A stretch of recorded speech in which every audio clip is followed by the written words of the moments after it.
It was very easy to operate. Once you learn which way to go with the handles, it was very easy to operate and pick up things and be specific on what areas you were actually going into.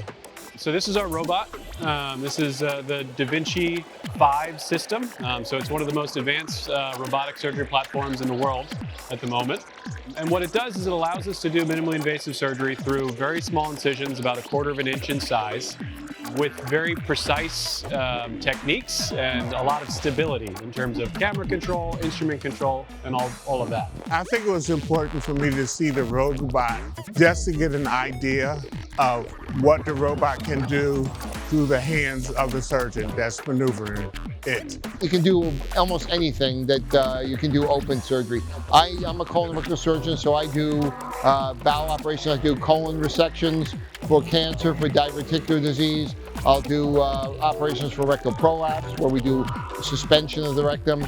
Men's health is, obviously very important. I think, for a screening standpoint, we really focus on screening for hernias. It's one of those things that a lot of men have, from weightlifting, a rigorous job.